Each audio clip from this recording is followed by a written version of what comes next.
Okay, so as we mentioned earlier, we're going to cover, I think last week we started with the cluster algorithm and we cross again unsupervised learning. And as we said, the unsupervised learning, we are going to take 2 weeks because from our textbook, I think we went through the textbook last week or so. Only two major algorithms that was discussed, which is the K-means and also the self-organizing map or Keone map. Yeah. So last week we talked about general concept of unsupervised learning. We discussed about different types, for example, partitioning based, density based, hierarchy, what they are. And the only algorithm we cover was K-means. So today we are going to cover two more algorithms. One will be the BIRCH, B-I-R-C-H, BIRCH clustering. And the second one will be the self-organizing. As we said earlier last week, self-organizing map is almost same as not it's almost it's a neural networking. So in neural networking, we have supervised learning neural networking, then we have unsupervised neural networking, which in this case is a self-organizing map. And we will see the algorithm. The algorithm followed some three steps, and we'll see what we mean by that three steps. But before that, I want to start with how do we, for example, when we cover the supervised learning, we talk about how, normally in supervised learning, we always have to build a model, except the K-means. And as a K-means, K-means is clustering. K nearest neighbor. K nearest neighbor is supervised, except K nearest neighbor, which kind of work like K-means too, but they are not the same. Yeah, but we have to build a model. So normally we always focus on preparation of the data. When you're doing supervised learning, your data is very important because if you don't have a good data, it will be difficult to build a good model, especially these models for prediction, classification. So very important. So we focus a lot on data preparation, different techniques, either dimension reduction or the instance reduction, the record, etc. So dimension the attribute, we reduce the attribute, or we reduce the number of record, or we add more record. And also most important, the class target variable, class imbalance problem. If I'm testing something, it's positive or negative. The training data will make sure I have, it will be nice if you have 50-50 positive, 50 negative. So the algorithm will learn we shouldn't have a problem of overfitting problem or underfitting problem, etc. So these are all about, now also we talk about like the different like accuracy, sensitivity, specificity, recall, precision. So there are so many techniques we use to measure supervised learning uh, items or models, I would say. Now, with clustering, we don't really have to do much. But first, we start with how do we measure clustering goodness? How do we say that this clusters is good? One of the major problems that I think we discussed that last week, is the number of clusters you select. So K-means is very easy, but K-means is not the best because K-means you have to specify the K stand for the number of clusters. Oh, I have a data set. Is 2 clusters better than if I select 3 clusters or 4 clusters? See, so that's one of the major issue. Also, the distance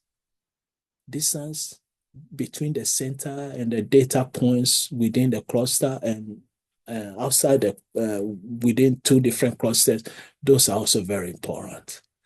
So here we're going to discuss about to measure the clustering goodness. In this section, they give us 2 methods that we can use. And those method is one is called a SILHOTE.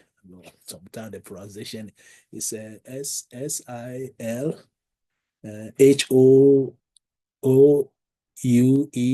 Something again, we will see it soon in this thing. Then the second one we already know about it, the F stat. The F stat. So those are the 2 major ways of measuring again good cluster. So okay, so that's the method here. The SILHOTE method and also the Pseudo-F stat. I call it F stat, but again, Pseudo-F stat. So Sehote method and also the Pseudo-F statistic will help us address this. Actually, let's see the questions. So first, this is about, again, measuring the goodness of our system, or cluster goodness, I would say. First, do clusters correspond to reality, or are they simply artifacts of mathematical convenience? Also, this is the most important question. What are the optimal number of clusters to identify? Also, how do I measure whether one set of cluster is preferable to the another? So I'll say these are the three major questions. Now we have some algorithms, clustering algorithm or supervised learning algorithm, whereby the algorithm will choose the number of clusters for us. And I'll say those are more better than k-means or in the algorithm that we have to specify. Yeah. So those are the questions. As we said again, every modeling techniques, whether supervised or unsupervised, requires an evaluation phase. Let's say, for example, we may work hard to develop, let's say, a multiple regression model for predicting, let's say, the amount of money to be spent on a new car, or amount of money, or the height of a person, etc. But now, if the standard error of the estimate for the regression model, let's say for the new car, if the standard error, let's say, is 50,000, then I would say that the usefulness of the regression model is not, it's questionable. It's questionable. See, it's not that good. So in terms of classification, we will expect that a model predicting who will respond to, let's say, a direct mail marketing operation will yield more what profitable results than the baseline that maybe we set, than the baseline. Normal, as we say, classification is so good. I said not so good. Classification, evaluation is very important. We do a lot of evaluation. Yeah. So as we said, those are the three questions. So let's look at them, or let's wait for a few seconds. Again, as usual, during lectures, if you have questions, when you again, I can't see the classroom. So if you raise your hand, sometimes I finish, I'll see that a student raised his hand in the blackboard, but I can't see it. So if you have a question, I will say it would be nice if your mic is working. Or what I will do is that after I finish the lectures, I'll look at the text box and answer your questions. Yeah. So yeah, we say the concept measure should address the following. Those are the two most important. Cluster separation. We mentioned that last week. Our goal is that if two things are not the same or dissimilar, they should be in different clusters. They shouldn't be in the same clusters. And in this case, we are using distance measurement to know if they are similar or not. So separation means we want maximum distance between them. Cohesion means the thing will be in the two items are almost the same. So we want the minimum distance between them. So here you can see we say cluster separation represents how distant the clusters are from each other. We want maximum as possible. Cluster cohesion refers to how tightly related the records within the individual clusters are. So those two are the main thing. So a good measure should incorporate both, as though the C hotel, and Saturday. And we will see the formula. We'll see that in the formula for C hotel, actually both of them, we talk about, let's say we will represent A as a distance between the center of a cluster and the data in that cluster alone. So each data object to the center. Then we will say we have B. B will be the distance between item in one cluster to the center of another cluster. So we use this in the formula and we can come up with something better.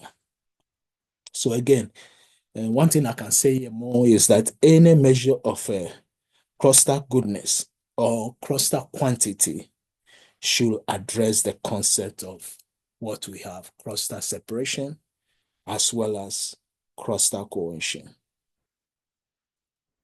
So let's wait for a few seconds. So we can see one here also.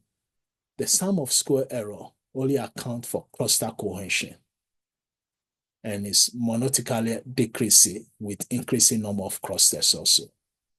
So this is, I would say it's good. I think we saw sum of square error in regression when we were doing regression. So the best fit line, the points on the line is the predicted points.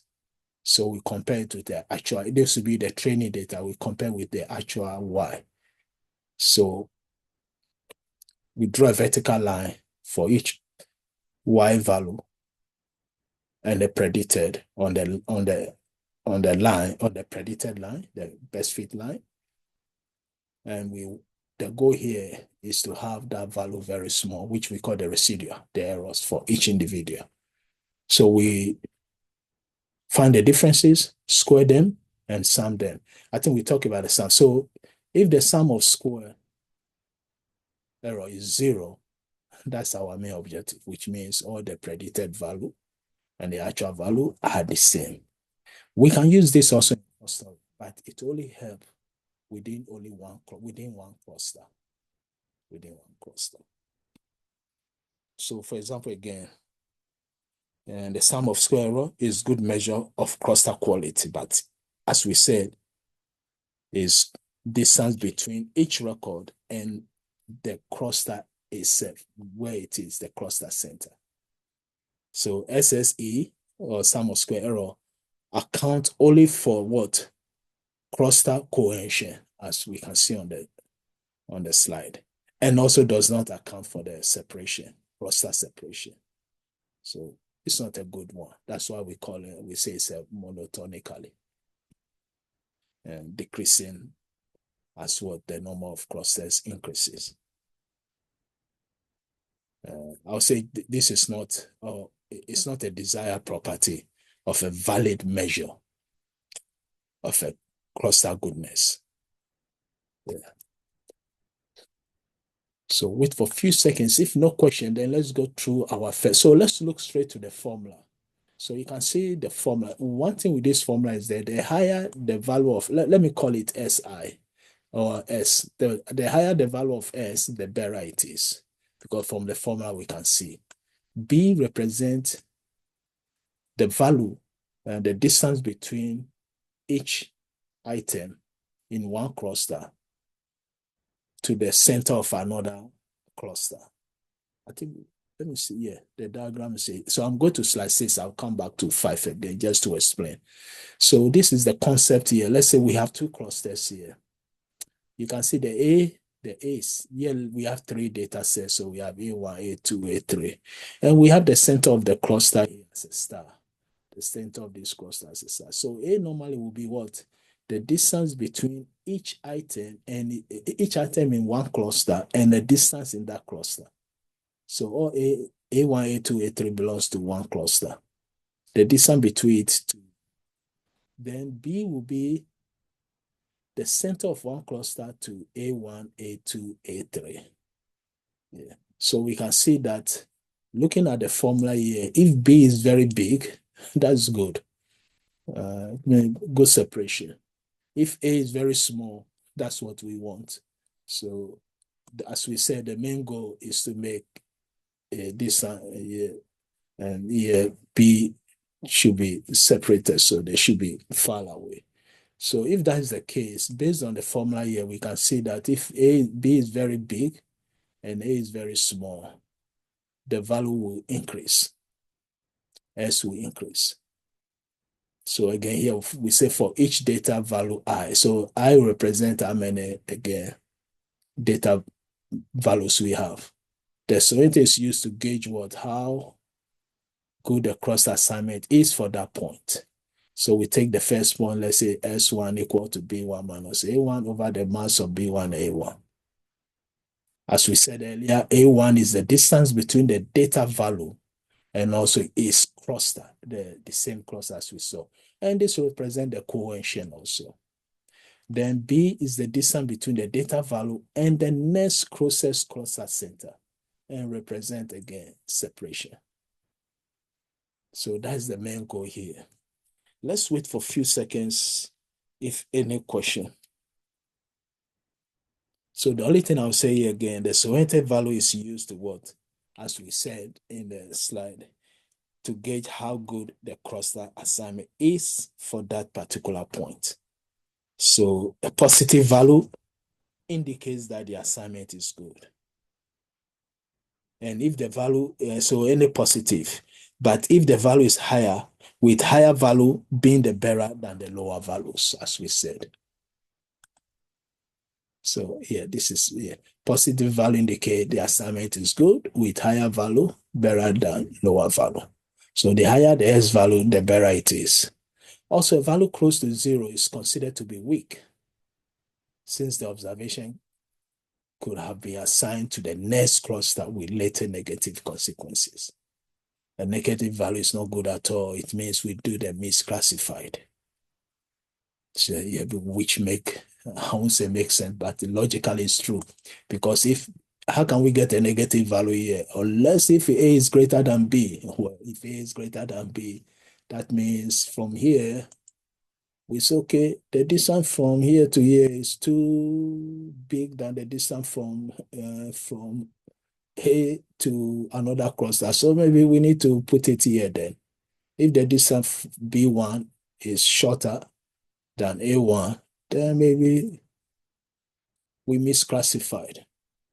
And also that's one of the issues. So that's why we say clusters, they are very prompt to outline data. Maybe we may have some small or some big value on the corner of our slide here. It cannot join this, so we have to make cluster by itself then, most likely, or ignore it if we think. Yeah, so that's the whole idea here. Let's see if we have any question. Okay, so if no question, I think that's all we can mention here. As we said, we should look at the definition. So we consider the definition of Sohete account for what? Both the separation and the cohesion. It's not like the sum of square error. As we said earlier, sum of square error consider only what? The cohesion within a cluster, not with closest cluster outside. So that's the whole idea here for us, how the Sohete accounts for the separation cohesion. Separation will be the B1, cohesion will be the distance between an item in one cluster to the center of the closest cluster. So here we say that if each data value in cluster 1 has its value of AI and BI represented by solid and dotted line respectively, this is the goal. We don't want AI to be greater than BI. Otherwise, again, misclassify. So if BI is greater than AI for each data, each value, so it is will be positive. We want it to be positive, indicating that the data are not misclassified. So that's the whole concept of this algorithm, the way it works. Okay, so if no question, let's keep going. Okay, so we have some, let's say some concept, or do I say, so average, we can see some few values they gave us here. I'll say the framework or the gauge or something. So they say the average Sohete value over all records yield a measure of how well the cluster solution fit in. So this, okay, so that's a very good one, good term they use, the thumbnail interpretation, met as a guidelines or guide only. So here we say, okay, if the Sohete value is 0.5 or better or more, we say provide a good evidence of the reality of the clusters in the data. So it's a good one. Now, if it's between 0.25 to 0.5, still it's not bad. Provide some evidence. So here they say good evidence. Right here they say some evidence of the reality of the clusters. But if it's less than 0.25, scant evidence. Again, this is just a guidelines again. But still it's good. We know if it's 0 or negative is the worst. It means most likely we have a misclassified.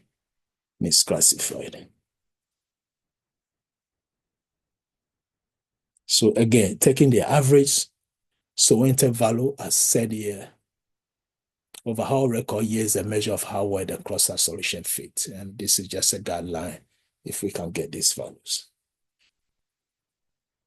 Because first we have to calculate each one. Let's go back to it. So we calculate each data point. Like in the diagram here, we have 3 data points. So we have to calculate each S1, S2, S3. Then we take the average of all the values. And we'll see an example soon.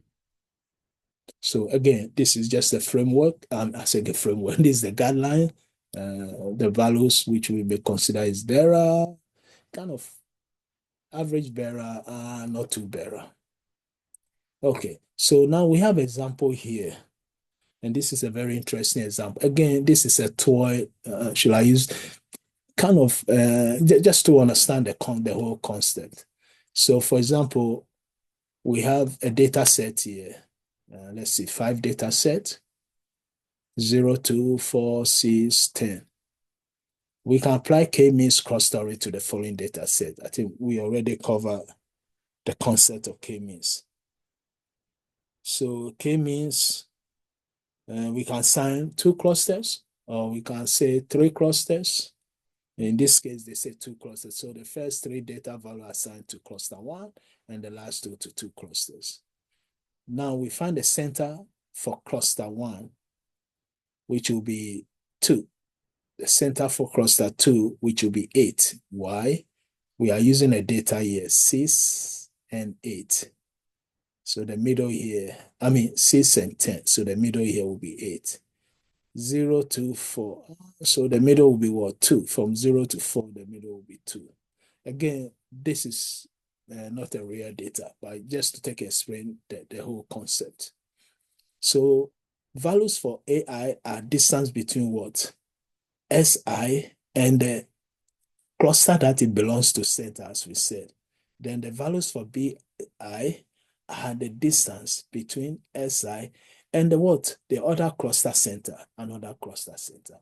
Here we are assuming that we use the k-means to solve this problem. Again, we are not following the steps on how to do k-means. We did it last week, but now we have a result.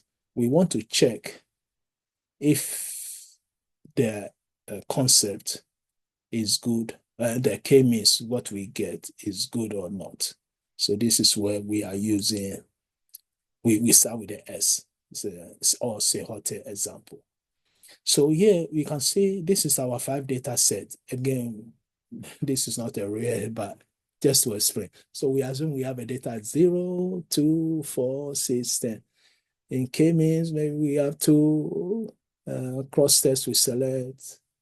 We get our result, but now we are going to use Sehote as a method to evaluate it. So what we need the A values and we need the B values.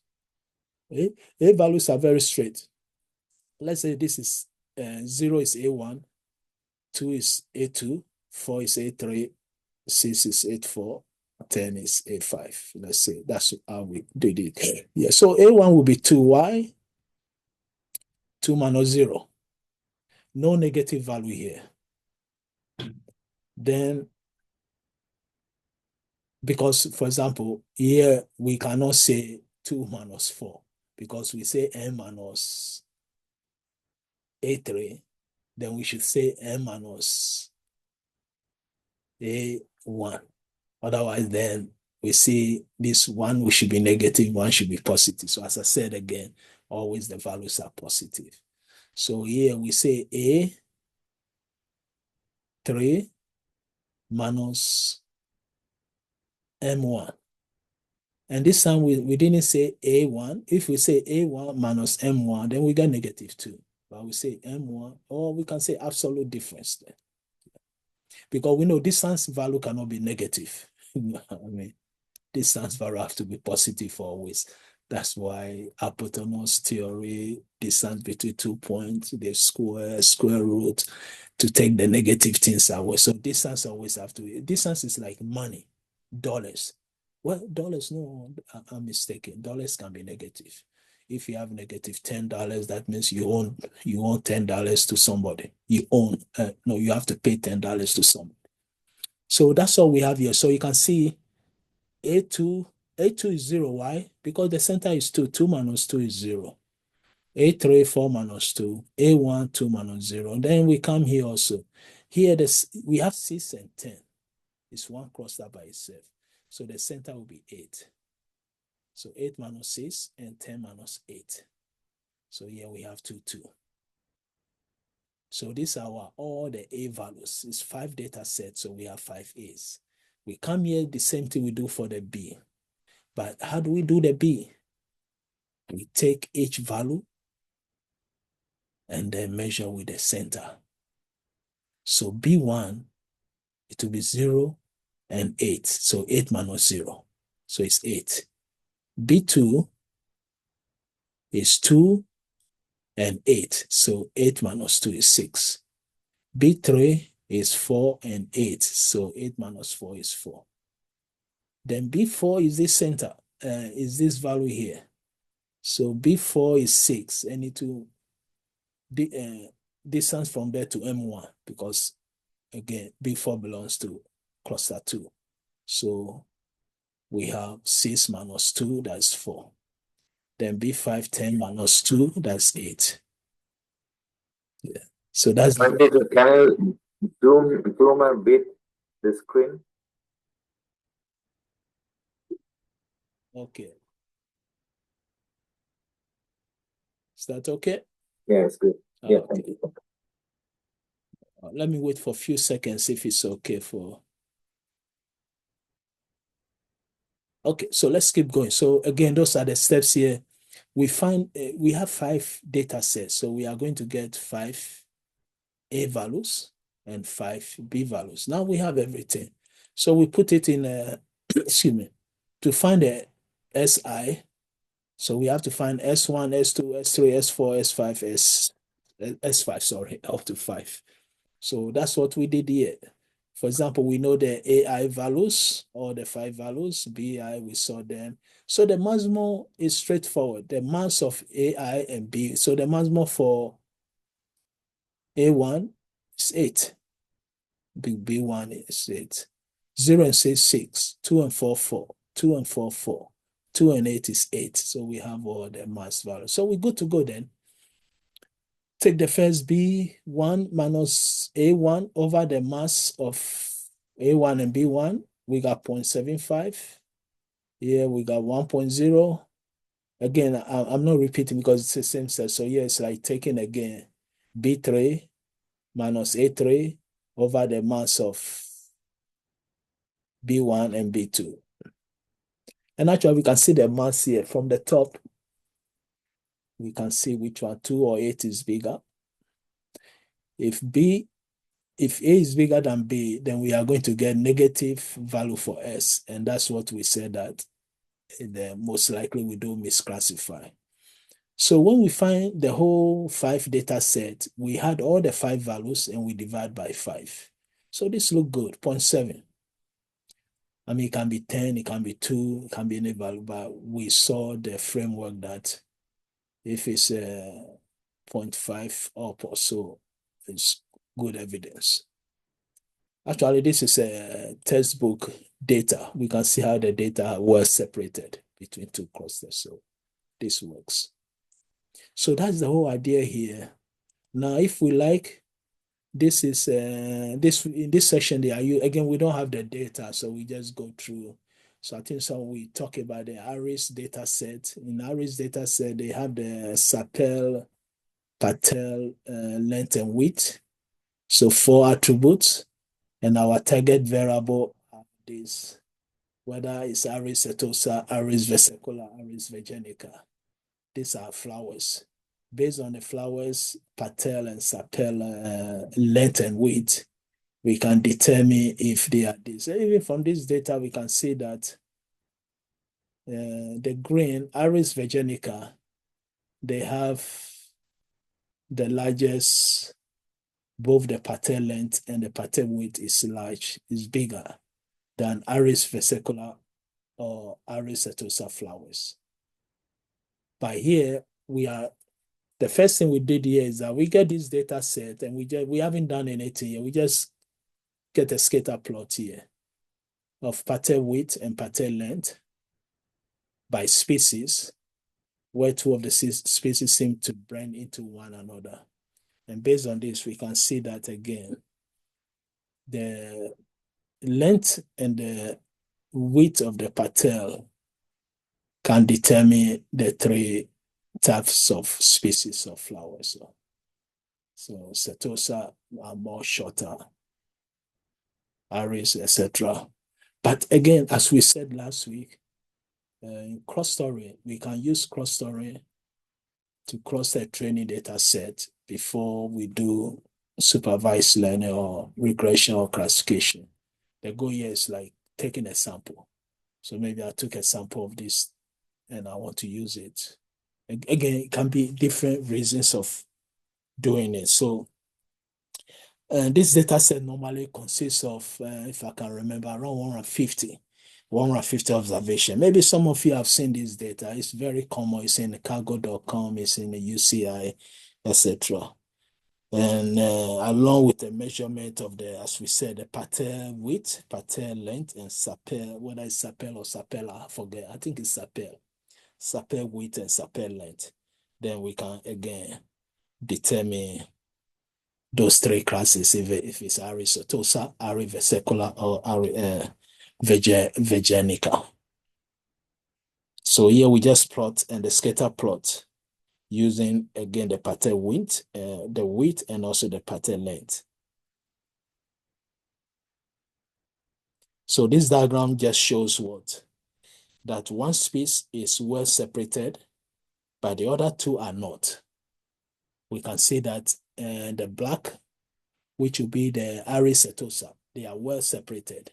But here we can see, again, this is the main reason why they are using this as an example. We can see the Aries versicolor and Aries virginica, again, they are not well separated. If everybody will agree. At least in this dimension, it's not. So one question we can ask about this Aries is that, again, true, I can say it's true. There are three species in the data set, but are there really three clusters in the data set or only two? Again, we use this data set for classification a lot, but again, here we are consider clustering. Yeah, the clustering, we can cluster this data based on the similarity. The similarity here will be the measurement of the length and width of the patels. If we have to use all the 4 dimensions, we can still use it. So my suggestion is that it makes sense to begin with what? K equal to 3. I think that's what they have here. Let's go down here. Yeah. So the result of K equal to 3. Yeah, we are doing K-means again. I think something we cover that. So using K-means clustering do not match perfectly with the species. So this is what we will get. Cluster 1, same as what we have here. So we have cluster 1, cluster 2, cluster 3. So the logical question now, again, will be, do the clusters, again, match perfectly with the species? Also, of course, the species type was not included as an input to the clustering algorithm. So the answer is not quite. In classification, yes, we have 3 different bits. But in clustering, we can see that even some of the red is inside the green. We can see here. So if you are doing clustering with this, we have to be careful. We have one misclassified. And also you can see the distance. If we can find the center somewhere here, this value to this center will be longer than maybe this value to the center here. Not maybe, it is. We can see. I'm assuming, we know K means the centroid changes always. So let's assume if it's somewhat. So that this will be a problem. So another option now is maybe we are going to reduce it to 2 clusters. This is again values of for each flower calculated. So here we can see that when we calculate again, everything down here is software, using software. So we can see this is the Soheta. So if Soheta was done for these 3 clusters, they will say, okay, yes, it makes sense, because from here we can see that the black is well over separated from the rest. So the S value for the black is very high. And we said in the theory, if the Soheta value is high, it's a good cluster. But you can see this red and gray. They are not too good. Actually, here they almost mesh together. So yeah, so this will be the misclassified section here. As we selected 3, we have some almost inside. So that's the whole idea. The whole idea here. Let's wait for a few seconds. If we pass more than 1 hour, maybe we'll take a short break. But again, if you don't mind, we can keep going.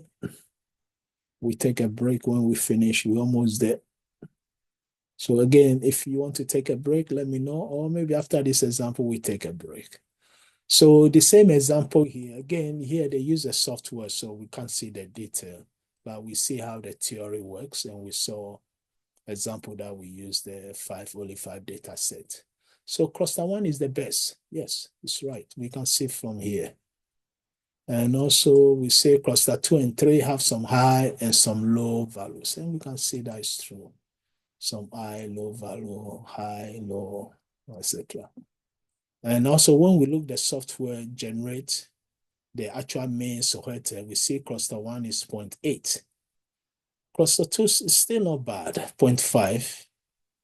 Cluster 3 also is 0.5. But of course, 0.8 is way better. So if we do the average for all, we get 0.6. Now we have another option here. As we said earlier, the low Soheta values come from the boundary area between 2 and 3, as we said. So we decided, let's try this now. So, let's wait for a few seconds if any question. Okay, so if no question, awesome.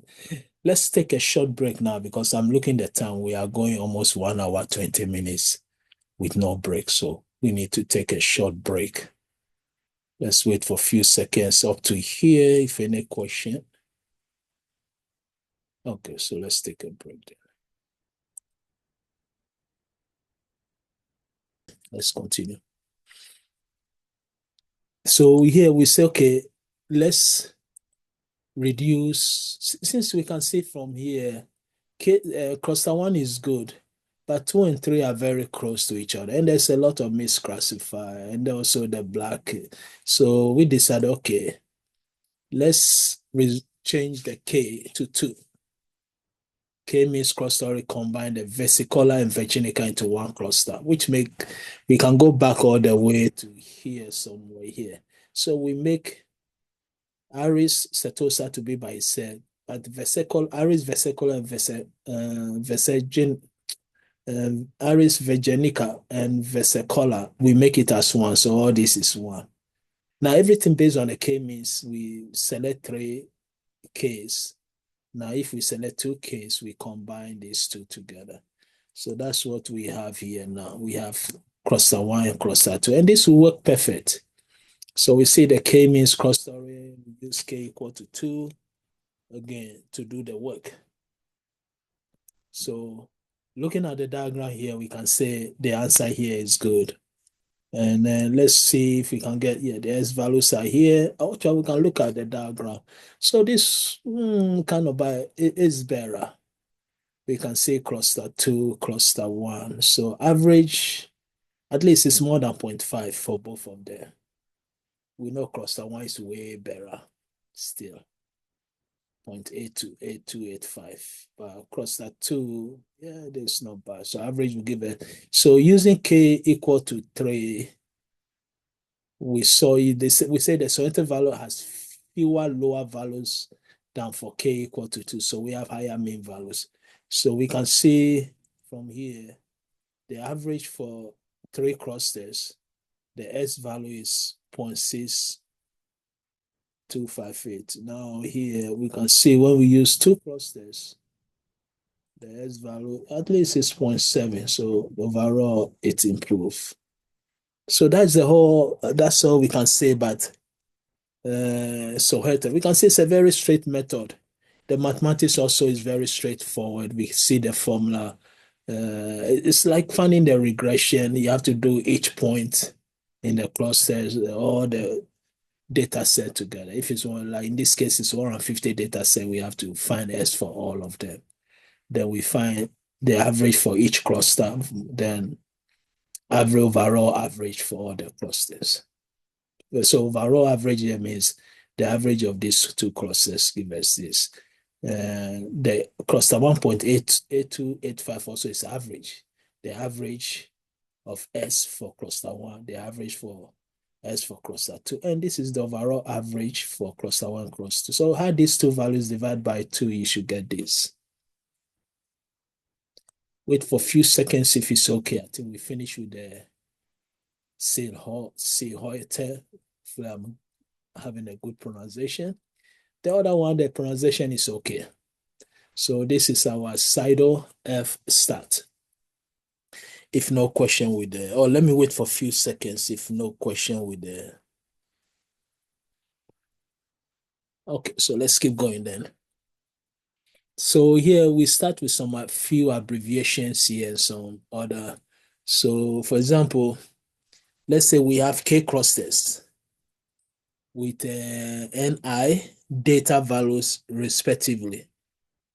So we can say that the sum of Ni will be the total sample. So if I have 2 clusters, N1, the cluster is 2, and 2, the cluster is 6. Then 2 plus 6 will be the total sample for the whole data set. So K again represent the number of clusters. Uppercase N represent the total sample for the whole, if I have 10 clusters, the total data for all the, so example of the ARIS data set, N will be 150. Then we have N1, N2, N3 if we are using 3 clusters, or N1 and N2 if you are using 2 clusters. Their total will give us uppercase N. Then also there's a term, another abbreviation here, Sij. So Sij will refer to the JF data value in the ith cluster, ith cluster. So refer to the JF. So if it's S12, it means this will be the second value in the first cluster. MI, we already know this abbreviation or what it means. That's the cluster center or centroid. Cluster center or centroid. I will be if it's cluster 1, cluster 2, cluster 3. Then we find the uppercase M, which will be the overall represent the grand mean of all the data, overall average of all the data set. And also we have, so here we are using this distance formula here, which is the distance from A to B will be square root of the difference of AI and BY all square and the sum. So if A is 10 and B also should be 10, then it will be A1 minus B1 all square plus A2 minus B2 all square plus A3, etc., all the way to 10. Okay, so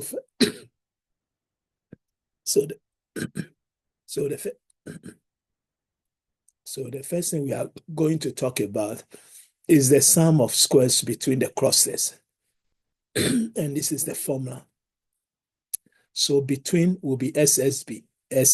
Then now this concept is almost close to N over. And also that's why maybe it's called Pseudo-F start. N over, we always find the F value. And F value is the same thing here, MSB over MSC, between and within. So let's go step by step. So the first thing we do is how to find the SSB. So the SSB here will be the sum from I equal to 1 to K. Again, we say K will be the clusters. So if it's 2 clusters, then 1 to 2. Then Ni will be the first cluster sample size multiplied by the distance square of Mi and M. Remember, Mi will be the center, or I'll use the term central, the cluster center. And overall big M is what? The grand mean. Again, let's go back here, represent the grand mean of all the data. Yeah, so that's the formula to find the SSB.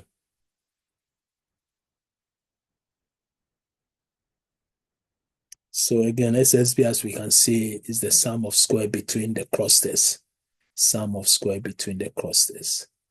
Then we have the sum of square within the clusters. Within the clusters, which in this case is supposed to be SSE. So we miss one S here. Actually, later they write SSE here. So let me just stop it there. So SSE here will give us the sum from 1 to K. Again, K is the number of clusters.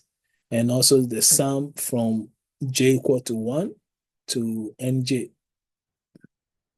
Remember the sample J. Then the same thing, distance square with Sij and Mi. Again, remember Sij, we say the JF data value in the I cluster.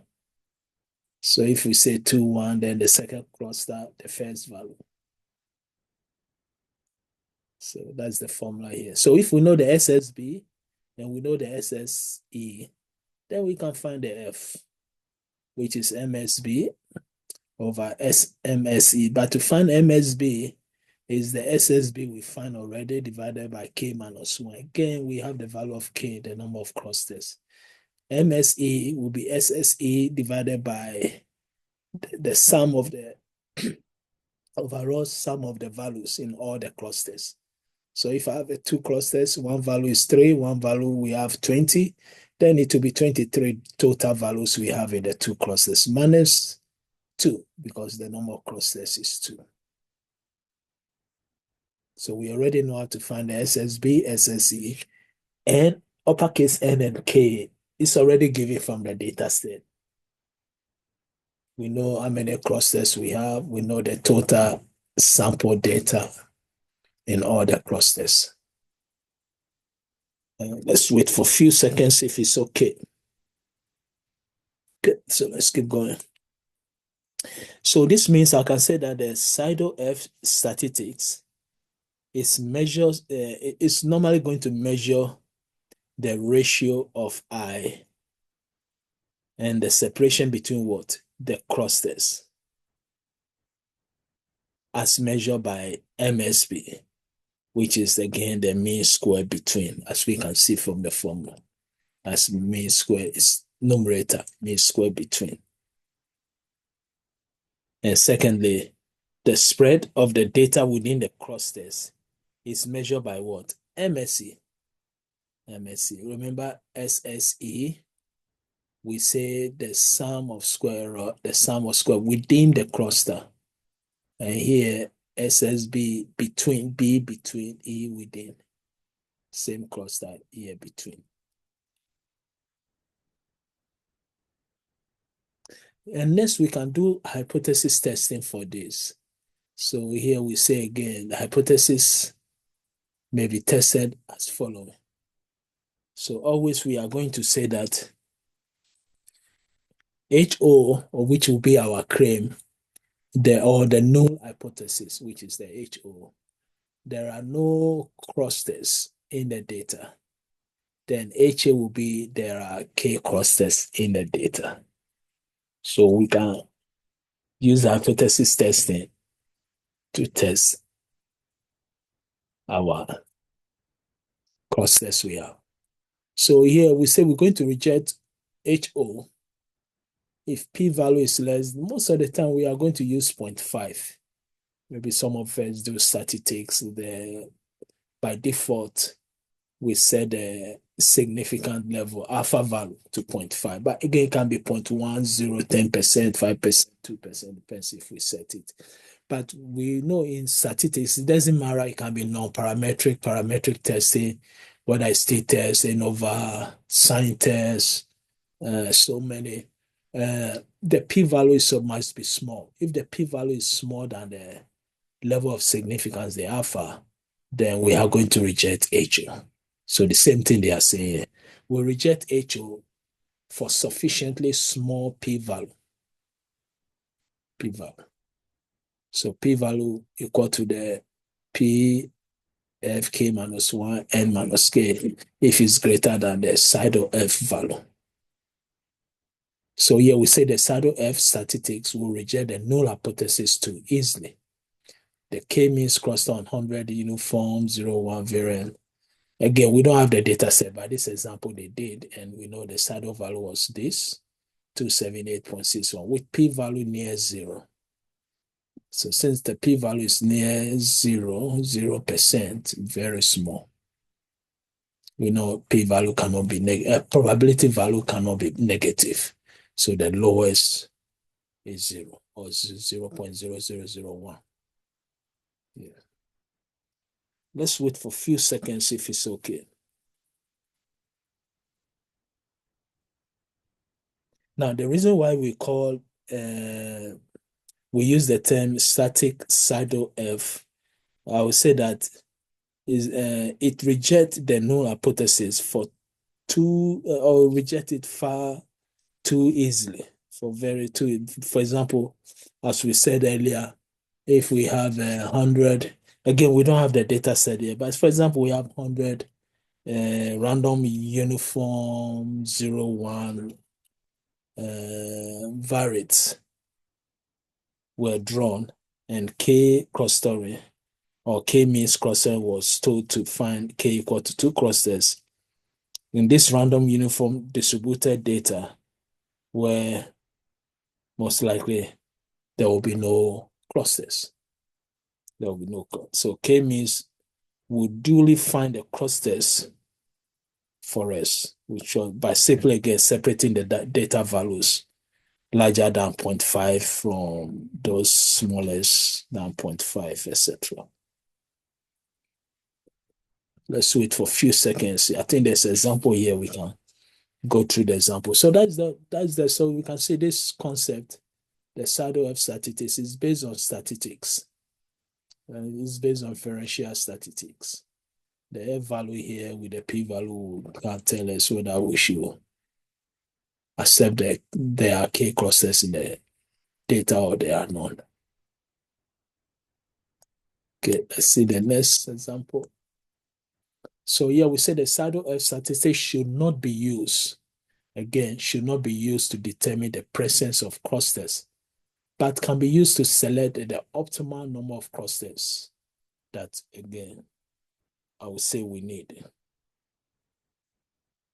And as we said earlier, if the p-value near to 0 or near to 0.05, by default most of the time, we are going to strongly reject the null hypothesis.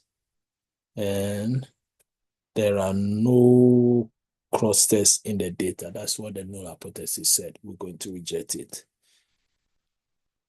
So this means there are clusters.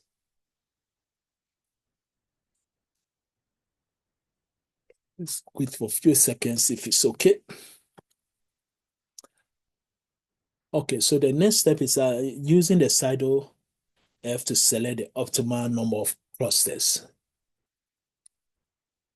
First step, as we said earlier, we use the cluster algorithm to develop a clustering solution for a variety of values of K. Then we calculate the Pseudo-F statistics and also, of course, the p-value for each candidate. And then we select the candidate with the smallest p-value. Smallest p-value means we reject the HO as the best clustering solution.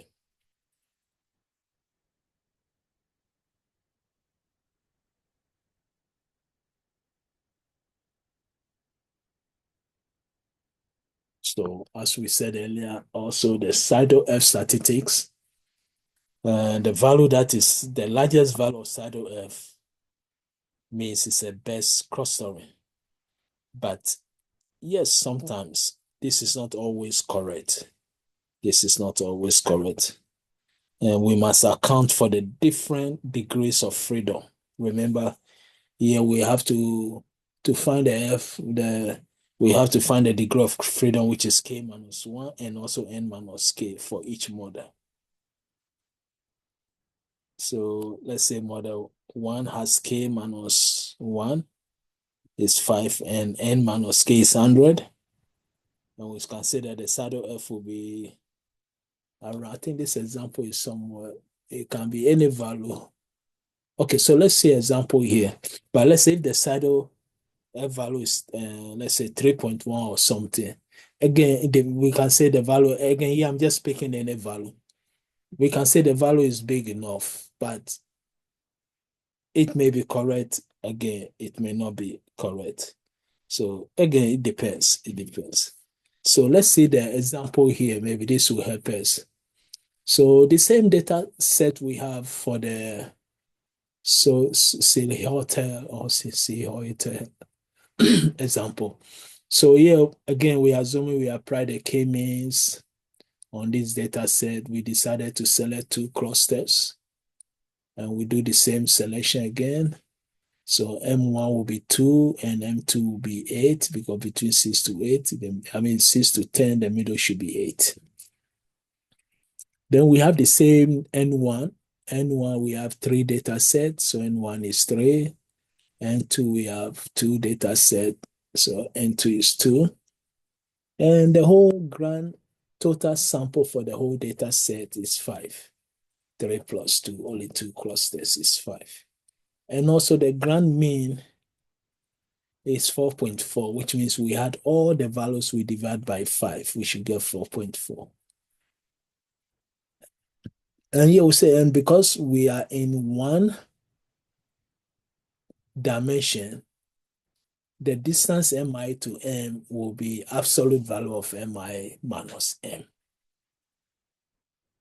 Mi minus m. So the grand mean, of course, will be a value, but it's a data point. We find the average data point, so that will give us a point.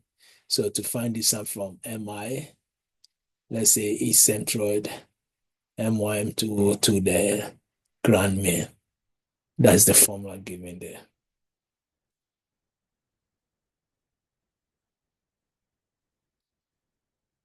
So let's wait for a few seconds. If no question, let's move on. So now we already saw the formula. First thing we're going to do is find the SSB. And you can see we plug in the values. We know the MI, and the M1 was 2, M2 was 8. So that's what we are using here. And the grand mean is 4.4 for each one. And it's only 2 clusters. So 1 cluster here. We had an answer to the second cluster. So SSB gives us 43.2. Then also we find the SSE. SSE, we can see the sum from 1 to K, and also from 1 to NJ. The NJ also the same thing.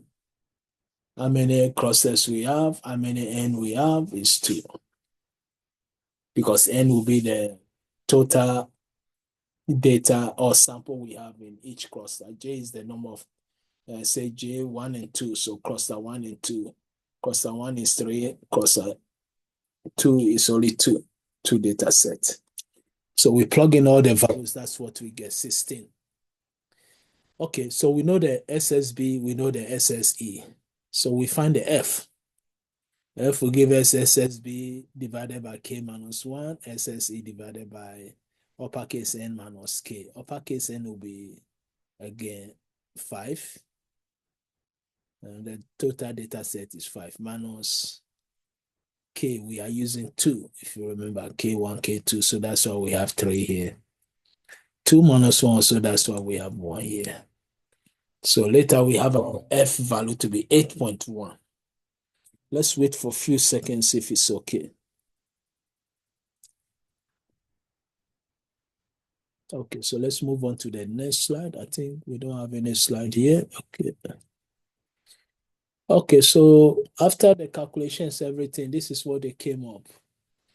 They say the distribution of the F statistics shows that the p-value of 0.06532 does not indicate strong evidence of cross-test here. Mostly it should be 0.05 or less. So that's why here we say it doesn't again indicate the strong evidence of the cross-test. We have the 2 cross-tests.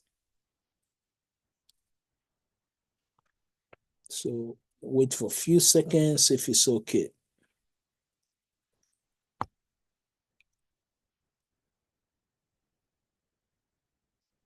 Also, this may be probably due in part to the very small sample size. When you are doing hypothesis testing, sample size matters a lot. So it can be due to the sample size or that, because we use the Silhote method or the S method, and we saw that it works fine. The cluster for 2 it works. It gives us a good S value, but he has given us this to reject that. The rejection here means that the 2 clusters is not good. There's no cluster. Okay, so let's go. So this is the Harris data set again. Harris data set. As we said earlier, the N is we have 150 data values. Also, we're able to find the M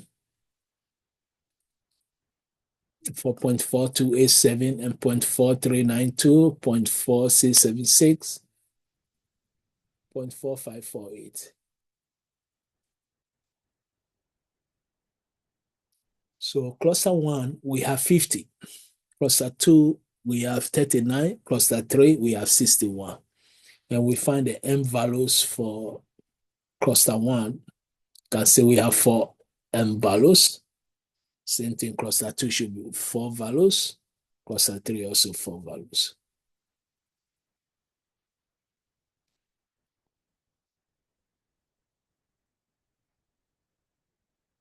Okay, so if no question, let's see, we're almost there. So here we have the SSB for each cluster. So cluster 1, we use the formula again and plug, so since we have all the 4 values for each, we plug in the values. Okay, maybe next slide will give us the solution. Let's wait for a few seconds if this is okay. I can remember we are using the formula here. Actually, we did the example with the 5 data set already, but this is the formula we are using here. It should be somewhere, yeah. That's the formula here.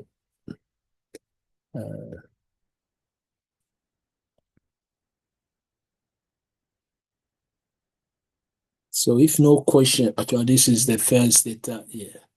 So here we can see all our M values, uppercase M. Then we have M1, lowercase M1, M2, M3, that's the central for each cluster. And we're able to find the SSB for each cluster. So from here, we plug in the values now.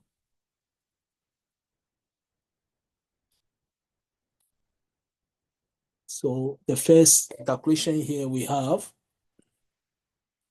is what is here, 34, the grand everything, 34.1397 for SSE, 6.9981. Again, we cannot do this manually. We have 150 data set. So we have to use some application or something. So to find the M, we can see SSB over K minus 1. And the answer will be 2 because it's 3 minus 1. Also, the N, which is the total sample, is 150. So it will be 150 minus K. K is 3. So that's why we divide by 147. So dividing 341397 by 2, the answer you get, you divide 6.9981 by 147. The two answers you get, you find the division of the numerator divided by the denominator. So that will give us 3.8.5. Then possible we find the p-value. The p-value is almost 0. And we say that's the 57 decimal places, so we don't need to write those. That's too many decimal places. Okay, so if we know that, then we can find, let's see if we do the second cross test. Oh, okay, it's only one. But again, the steps are the same. We have to follow the same step. So here we have 358.5.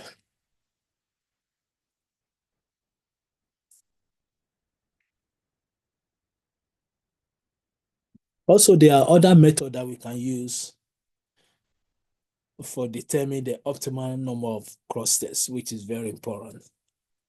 For example, we can use the Bayesian method or information criteria can be used also. Okay, so if no question, let's move on. So the next thing we're going to talk here is the cluster validation. Very important also. So I'll say that as with any other, let's say data mining or machine learning, modeling techniques, cluster analysis or the application of cluster analysis or unsupervised learning should be subject to cross-validation also. Should be subject to cross-validation. Here, in order to ensure that the clusters are real and also not just a result of random noise in the training data set. So many of these cluster, or so I would say sophisticated, maybe sophisticated cluster validation techniques exist. We have, for example, prediction strength method.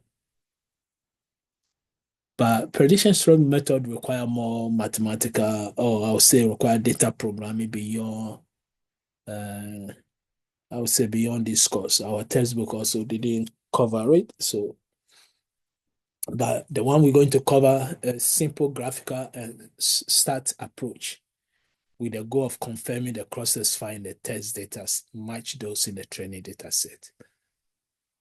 So you can see here kind of using the idea of dividing the data into 2, training and test. So here they say they go again, confirm that the clusters, again I'm reading, confirm that the clusters found in the test data set match those found again in the training data set. So the method is on the slide. First, we're going to apply the cluster analysis to training data. Then secondly, we apply the cluster analysis to test data. Then we use a graph, if it's graphics or statistics, to confirm the clusters in the training data matches those in the test data. So that's the whole idea of cross-validation. So this is an example. Again, this example will be difficult for us, but we're just going to follow the steps since we are not using these steps where I got these slides from. But this example is about a loans data. So here they say bank loan approval analysis is using the loans data field, which is debt to income ratio, and also credit score or the FICO score, and also the request amount to predict approval. So based on your current debt to income ratio and also your credit score, we can predict approval of maybe a new credit or loan. Yeah, so that's the whole idea of this. The data set, again, we don't have it, but we can see the steps here. For example, here they use the K-means.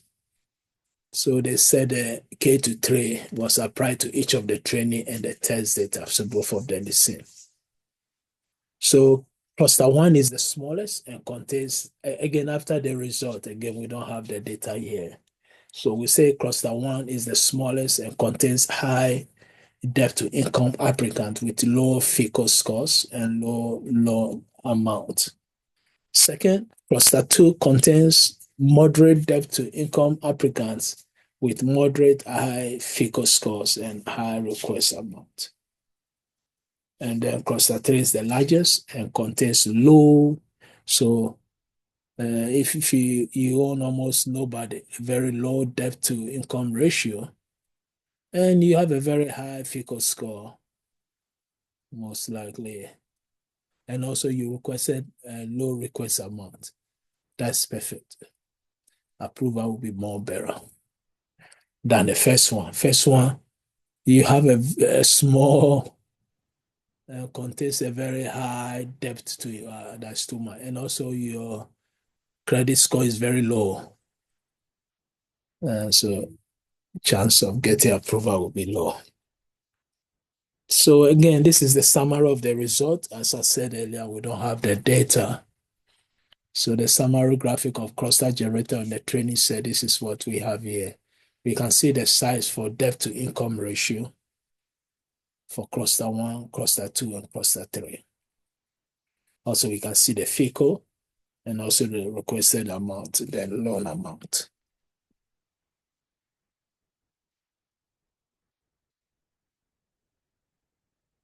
And also we have the input size. So debt to income ratio value, FICO, requested amount. So this will be our input. And this is what we generate for each cluster. Again, here we have 3 clusters. So we can see the result of the training and the test. The first one, I think they look almost similar. 0.200, test is 0.195, but 0.170, 0.171. Yeah. But we can see the record amount, of course, we always know even supervised learning. Sometimes we can set the training data set to be 2/3 and the test set to be 1/3. So here the training data set is bigger, 28,160. And the test set is 8543, sorry. So our main concern will be their standard and the mean. So I would say the training and the test for that section is good. The second one too is not that bad. The third also, wow, yeah, it's not bad. 0.130, 0.134. So cluster 1 is good. We validate the cluster 2 also with the training and test. Cluster 3. If the values mean and standard, here we are using the mean and standard deviation. As the step said, we can use any statistics or graphic method. We decided to use mean and standard because the values are money, numerical, so we can use mean and standard. If the mean and standard for the training and data and the test set, the training set and test set are the same, almost the same, then we say the validation is good. Okay, so if no question, let's move on. We almost finished the last slide. So this is the difference between the between variable with result from the 2 sample hypothesis testing also for the same 3 clusters also. They are FICO, DIR, and amount. And here we say that we can also see the p-values. It's only this, very high. Other than that, most of the p-values are less than 0.05. So we say practically all of the p-values are small. However, the null hypothesis is very easily rejected for very large sample sizes, making it of limited usefulness for big data application. So let's wait for a few seconds. I think that's it for our lectures now. Let's see if we have any question. Professor, can I ask a question? Oh yeah, go ahead, please. Professor, I found that what you shared, this PowerPoint presentation in the folder is only 19 pages, but your one is 34 pages. So is it different? Yeah, the difference is that I didn't put the examples here because that's what I was saying, that these examples, we don't have the data. So you can see that all these are examples. Example. So I remove all the examples and I just talk about the theory. So that will reduce it easily to 19 slides. but it is good if we get this one, and because this with the example, and then we will use this Okay, example as a. okay, Yeah, that's thank you. fine. I will post it as soon as possible in the classroom there. Yeah, thank you, Professor. Okay, you're welcome, please. Any other question before we stop the recording, especially related to the course material we cover now? Okay, so if no question, I'm going to stop the slide. So I'm going to stop the slide. I'm going to stop the recording. Sorry.